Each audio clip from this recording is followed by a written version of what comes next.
OpenLine, talking about the powerful documentary By Design, The Shaping of Nashville's Public Schools. It aired in the hour prior to this here on News Channel 5 Plus. We have Cour. She's the president and CEO of the Nashville Public Education Foundation, and David Ewing, historian. David in the film, Public Education Foundation certainly behind the film, and we have some calls. So let's go to Augustus. Hello, Augustus. Yes. Go right ahead. Oh, okay. My question is that I never went to any of the public school here. Yes. I have never went to any of the public schools in that. But I think you have to turn down your TV, Augustus. Yes. And then you can speak without being hindered.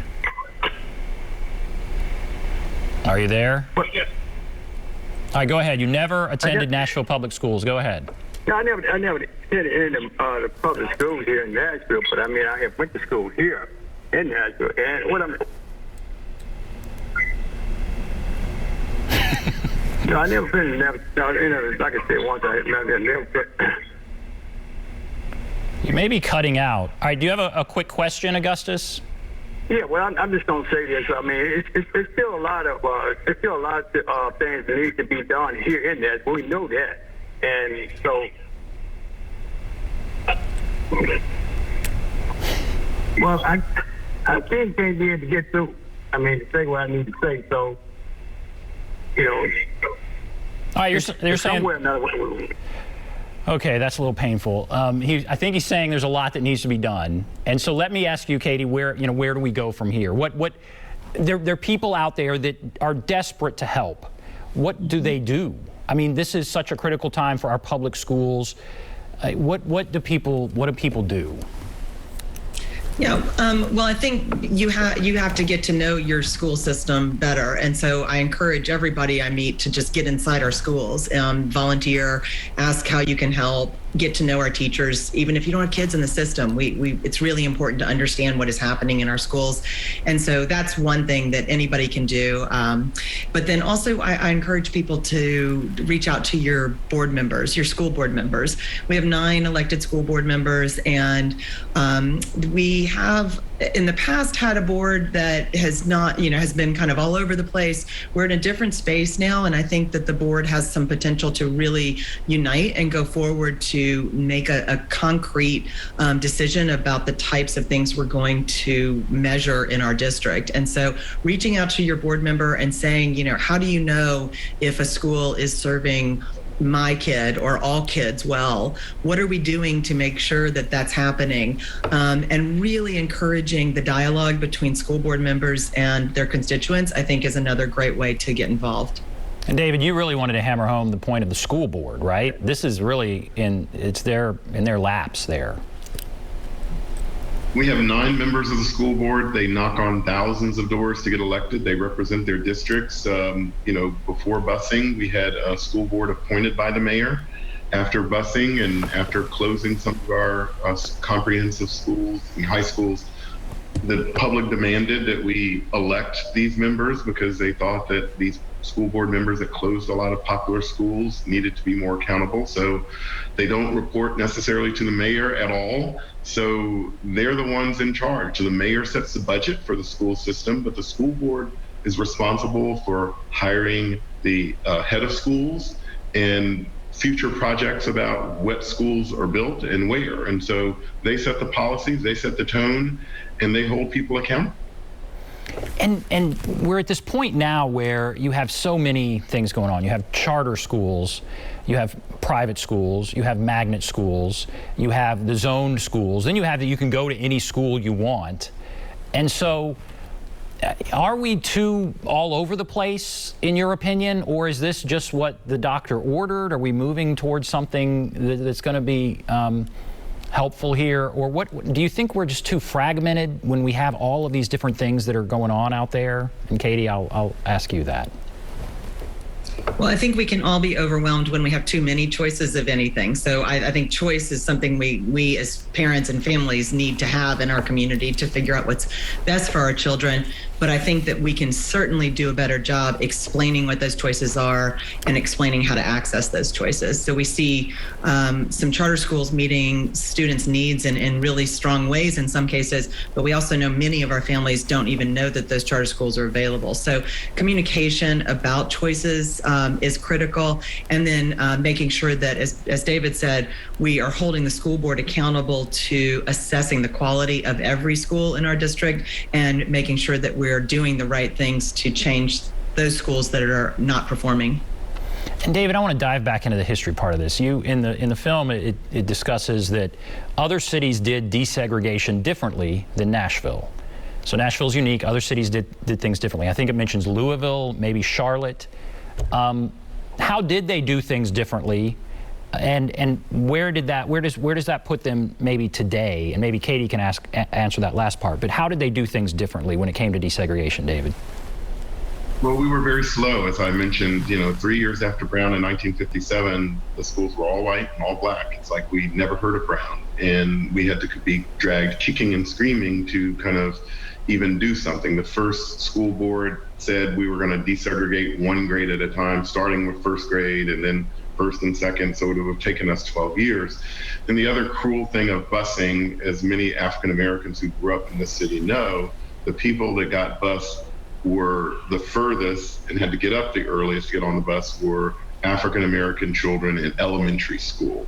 And that was, hard on, and they wanted it to be hard on the youngest of the black children. And so that was not very good too. So no, we did not do a good job of doing that. And then, of course, busing came along in 1971, which was actually a big issue in the mayor's race when Beverly Briley was elected for his last term in office. Jenkins ran a very anti-busing campaign and kind of pushed Briley more to that philosophy, even though Briley didn't embrace it, but he seemed a little bit more sympathetic to the people that didn't like busing. Many urban school districts have challenges, and so Katie, where does Nashville rank in your opinion? We're a big district, one of the bigger ones in the country, and so compare us. That was a difference all those years ago during desegregation. Compare us now. Kind of, how do we stack up? How are we different? How are we better? Maybe not as good. What do you think? Yeah, that's a great question. I mean, I think we are kind of in the middle of the barrel when it comes to urban districts. We're not at the bottom, and we're certainly not at the top. I do think that other districts have addressed Reverend Fuzz's comment about race in a slightly different way, or in sometimes a substantially different way than Nashville has. And in terms of leadership, really taking the lead on the way a district would respond to desegregation. And that's what you saw in Louisville that was referenced in the film, where leaders in the community just made it very clear that desegregation was a priority. We saw the exact opposite with our school board at the time. And so that type of leadership was critical, and it helped other cities avoid some of the painful moments that you saw represented in the film for Nashville. I will say that Louisville, Charlotte, North Carolina, many other southern districts are frankly almost, are not that much different than we are today. And so even though they did go through integration in a more peaceful sometimes way, or a more community-driven way than we did, the outcomes have not been substantially different. And I think that points back to the comments earlier about the fact that we can do all we can to improve our schools and need to keep improving our schools. But until we break down these systemic barriers in our community, we're not going to see significant differences. And so if we delayed a discussion about race or confronting race head on all those years ago, does that mean, okay, is it really now time to have some of those conversations? And is this really a way to start some of those conversations, Katie? Absolutely. Absolutely. I think we all want a Nashville that works for all of us. And we can't do that without being very honest about how we feel about race in our community, what inequities are existing on racial lines in our community. And then collectively as a city, of the city that we love so much, collectively determining and setting a vision for where we want to go in the future. I'm going to try and get Wayne in here before we go to break. Wayne, I encourage you to turn down your TV, and I'm going to push the button. And Wayne. Okay, yes, okay, thank you. Yes, Wayne, go right ahead.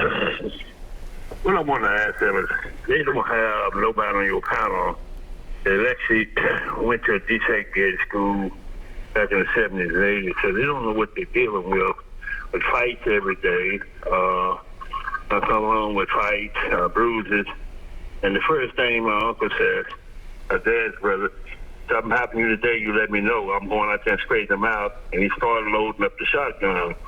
So he knew how valuable education was, but they wasn't going to let you get abused like that. And I just say it was hell. It was really hell to segregate. We being the first ones in the society to be desegregated. But this is the South. Now, I can go to war like I was in the service and get treated bad and come home and get all the glory and maybe do illegal things like drinking beer and stuff like that. Took for a while. But I cannot get the same rights in my own home country. There's something wrong. Can you have them answer that question? I have to go overseas to get the same rights I should be getting right here at home. And thank you so much. Okay. David, I'll let you take that. You heard his concern. Sure. Go right ahead. No, after busing, there were all these kind of stories about, people did not take integration very calmly, and there was a lot of tension, and there was a lot of conflict, and some people left, and some people were threatened and had to stay there. We have a history of nonviolent protests here in the city, and it's interesting. John Lewis and Diane Nash and the hundreds of other students that helped desegregate our lunch counters are true heroes, and they deserve every accolade the city and the nation has given them. But the 16 students that bravely, as first graders, 6 and 7-year-olds, walked through the gauntlet of angry white people shouting at them, waving signs, telling them to go home and not go to school. We interviewed 5 of those 16, and 15 of those 16 I think are still living. They are heroes to me. They had the bomb threats. They had the stares of places that they weren't welcome. There are many schools that the white students didn't show up in, and the African-American students were the only ones in the classroom because they boycotted after black students were enrolled. So I really think that, we show some of these interviews, and what's interesting, and this isn't in the documentary, but, even though this happened in 1957, interviewing them in present day 2021, they all eventually just got very tearful reflecting about that, even so many years later. It still hurts. And kind of like this caller, it's still raw of what they went through here in our public school systems in Nashville. It is, to see that part of the film is incredibly difficult, and you're seeing schools that we know, and to see what they had to walk through just to go to school is, it's very powerful and very disturbing. All right, we are going to take a break. We'll come back, continue our discussion right after this.